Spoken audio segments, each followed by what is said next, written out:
السلام علیکم ناظرین، میں ہوں آپ کی میزبان ہینا اسلم۔ ہمارے معاشرے میں بہت سے بڑھتے ہوئے مسائل ہیں جن کے اوپر جتنی بات کی جائے اتنی کم ہے، لیکن کچھ ایسے مسائل ہیں جو ہمارے خود کے بنائے ہوئے ہیں۔ جیسے کہ آج کل میں بات کرنا چاہوں گی شادیاں۔ آج کل شادیوں کو جو کرائٹیریا ہے وہ آپ سوشل میڈیا پہ دیکھیں، لوگوں نے لاکھوں کروڑوں روپے اپنی شادی پہ خرچ کیا ہوا ہے۔ شادی پہ لاکھوں کروڑوں روپیہ خرچ کرنے کے بعد بھی کچھ سالوں بعد ڈیورس ہو جاتی ہے، اور ازواج زندگی کیسی ہوگی یہ کسی کو بھی نہیں معلوم۔ اگر ازواج زندگی کے اوپر بات کی جائے کہ معاشرے میں ازواج زندگی کی تعلیمات کے اوپر کچھ کام ہونا چاہیے، تو شاید بالکل بھی کام نہیں ہوا۔ ہمارے یہاں لوگ سوشل میڈیا پہ بیٹھ کے اپنے اپنے تجربے شیئر کر رہے ہوتے ہیں اور لوگوں کو ایڈوائس دے رہے ہوتے ہیں۔ میں نے دیکھا بڑی تعداد میں لوگوں کو فالو کر رہے ہوتے ہیں، ان کی باتوں کو مان رہے ہوتے ہیں، لیکن ہر انسان، ہر کسی کا مسئلہ لازمی چینج ہے۔ اگر ازواج زندگی میں سکون لانا ہے تو میرے سامنے ہمیں اسلامی تعلیمات کو فالو کرنا ہوگا۔ سب سے پہلے شادی کو آسان کرنا ہوگا۔ شادی میں اتنے خرچے اور اتنی دھوم دھام سے نہیں۔ جب ہائی اپر کلاس کے لوگ اس کو فالو کریں گے تو آٹومیٹکلی نیچے کے طبقے کے اوپر بوجھ کم آئے گا۔ آج اگر جہیز کے اوپر بات کی جائے تو ایک نارمل گھر میں بھی اگر شادی 2-3-5 لاکھ روپے تو لازمی اس میں خرچ ہو جائیں گے، لیکن اگر اس سے تو پھر 5 سے کتنے لاکھوں روپے صرف جہیز میں چلا جاتا ہے۔ لیکن ماں باپ کو پتہ ہی نہیں ہوتا کہ وہ اپنی بیٹی کو کسی گھر میں دے رہے ہیں۔ ان کو یہ پتہ تو ہو کہ بتائیں کہ ان کی بیٹی کی رائٹس کیا ہیں۔ انڈین رسموں کی وجہ سے آج پاکستان میں ازواج زندگی پوری طرح متاثر ہوئی ہے۔ لوگ اب شادیاں ایک دوسرے سے کرنے کے بعد سیاسی کھیل کھیل رہے ہوتے ہیں، سیاسی کھیل اسٹارٹ ہو جاتا ہے۔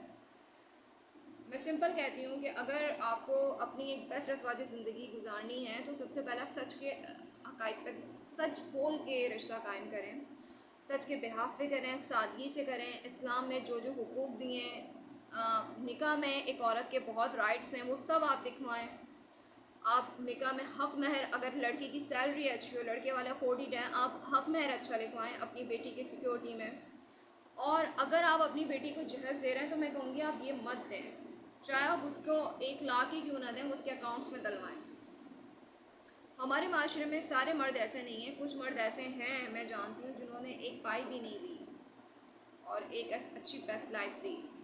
تو چیزیں دیکھے یا چیزوں کی وجہ سے اپنی بیٹی کی قیمت کو کم مت کریں۔ اپنی بیٹی کو اس قابل بنا دیں کہ وہ اگر جائے، شادی کر کے وہ جاتی ہے اور اللہ نہ کرے اگر شوہر کو برا وقت آ جائے تو اس کے ساتھ کھڑی ہو جائے، نہ کہ اس کو کسی کے ہاتھ پھیلانا پڑے۔ اور رشتے کے وقت کوشش یہ کریں کہ سب سے پہلا جو پوائنٹ ہے وہ کردار دیکھیں، چاہے وہ لڑکا ہو چاہے وہ لڑکی ہو۔ مال و دولت، آج کل یہ نیا چیزیں چل گئی ہیں، علاقے دیکھنا اور یہ ذات پات پتہ نہیں کیا۔ میں کتنے ایسے لوگوں کو جانتی ہوں جو اپنے آپ کو بہت اچھی کاسٹ کے بتاتے ہیں، لیکن ان کی اندر سے ان کے گھروں میں عورتوں کے ساتھ کیا ہو رہا ہے۔ اسلامی زاویے سے کاسٹ واسٹ کا کوئی میرے سامنے نہیں ہے۔ آپ لوگ کوشش یہ کریں خود اچھے انسان بن جائیں، اپنی ذات سے کسی کو تکلیف نہ دیں۔ اور دیکھیں، اسلامی تعلیمات تو ہمیں واقعی میں زندگی اور آخرت دونوں کا ہی بہترین سبق دیتی ہیں، لیکن ہمارے معاشرے میں روزہ، حج، زکوٰۃ اور نماز تک اسلام کو اب لوگ سوچتے ہیں بس ہم نے یہ کر لیا، ہم نے اسلام کے اوپر حقائق نہیں۔ حقوق العباد بہت معنی رکھتے ہیں۔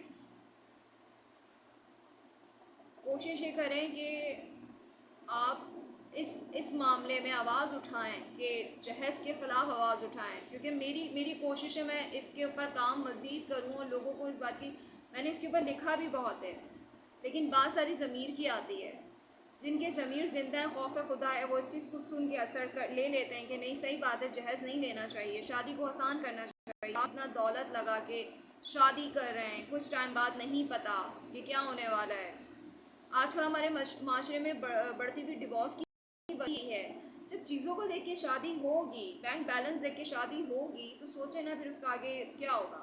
کیونکہ آنے والے وقت کا تو کسی کو بھی نہیں پتہ ہوتا. سم ٹائم آپ بہت سب کچھ دیکھ کے شادی کرتے ہو، اچانک سے کرائسس آ جائیں اور سب کچھ ختم ہو جائے. تو لہٰذا اپنی بیٹی کی آپ پرورش ایسے کریں کہ وہ ہر حالات میں اپنے شوہر کے ساتھ کھڑی ہونے والی ہو. اور اسی طرح اپنے بیٹے کی بھی آپ پرورش ایسی کریں کہ اس میں قابلیت ہو اپنی کسی کی بیٹی کو معاشرے میں ساتھ لے کے چلنے کی، اور اگر اس کی خود کی بیٹی ہے تو اس کو کچھ بنانے کی، کہ کل کو وہ بھی اپنے گھر جا کے اپنے ہسبینڈ کے ساتھ چل سکے.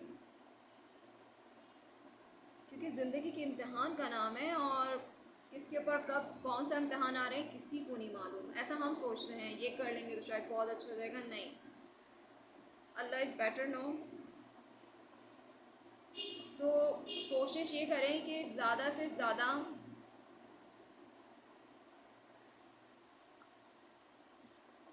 ان چیزوں پہ کام کریں جو ہمارے معاشرے میں فساد کا باعث بن رہی ہیں اور بن رہی ہیں.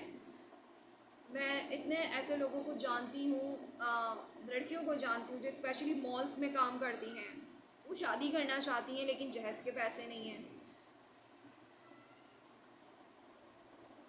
بہت ساری یہ رسمیں اور لائف شادی کے بعد کے خرچے. اگر بھائی کے بارے میں بات، کسی کا بڑا بھائی ہے تو اس بیچارے کی کمر اس بات پہ ٹوٹ گئی ہے کہ بہن کا سسرال نبھانا ہے. آج یہ رسم ہے، بچہ پیدا ہو گیا تو اب یہ رسم ہے. یہ اسلامی زاویے سے تو نہیں ہے.